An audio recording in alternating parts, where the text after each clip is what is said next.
There was once a barber and a florist came to get a haircut and a shave at the barber's. So this barber had a culture that any guy who came to him to get a shave and a haircut or whatever, as the first client or customer for the day, he would do it for free as an act of gratitude that God blessed him with this. So this florist got a shave, and then the barber said, well, as an act of gratitude to God for having blessed me with such fortune, this is for free, so you don't have to pay anything for this.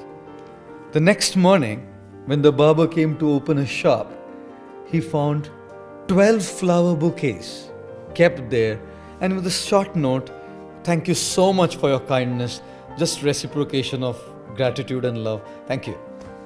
A couple of days later, a baker came to the barber, and then the baker got a haircut, and the barber said, you're the first customer for the day, so as an act of my gratitude to God, this is for free, sir, you don't have to pay anything for this. The next morning he came to open the shop and he found 12 loaves of bread kept there with a short note saying, thank you very much for being so kind, and just a reciprocation of my love and gratitude.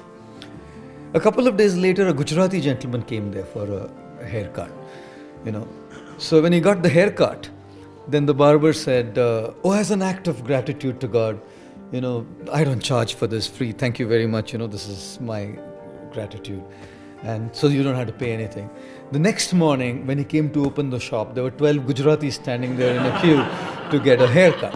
Now, to be honest, jokes apart, I know so many Gujarati gentlemen across the world who are not just takers but givers. In the world today, we find the world is filled with takers who simply think about themselves, who simply think about themselves, who simply think about their way of living, who simply think about how we can make it, who simply think about my life, my way, my stuff, my.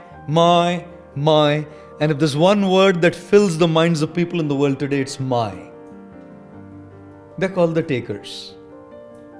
But then across the globe, whether it's the Gujarati community, whether it's the Marwadi community, whether it's the Jewish community, whether it's the British people here, whether it's the Indian people there, whether it's American people, I travel all over.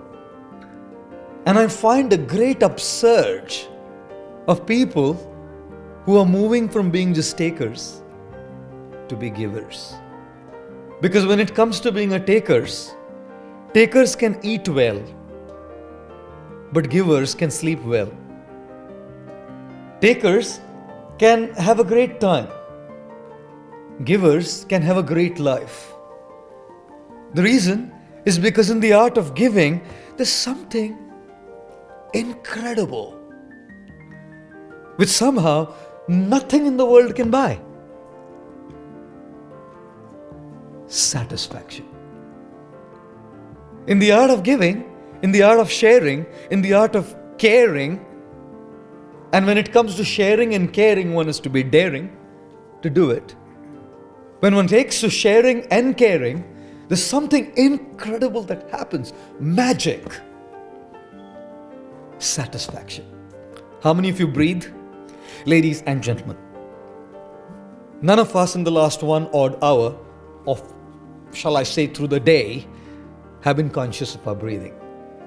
Now imagine when you start breathing and you just keep breathing in and in and in and in and in. Can you live? No. And imagine if you start breathing out and you breathe out and you breathe out and you breathe out and you breathe out and you breathe out. Can you live? No. Can you imagine how life is fashioned in such an incredible, sophisticated, refined rhythm? The rhythm of breathing.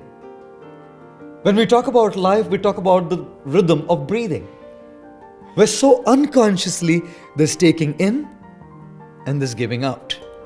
There's taking in and there's giving out. If we just keep taking in, we choke up.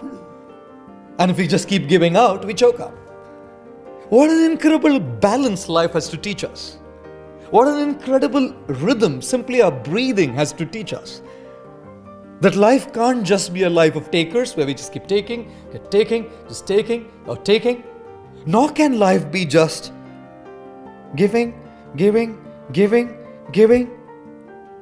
The rhythm of breathing gives us an incredible message.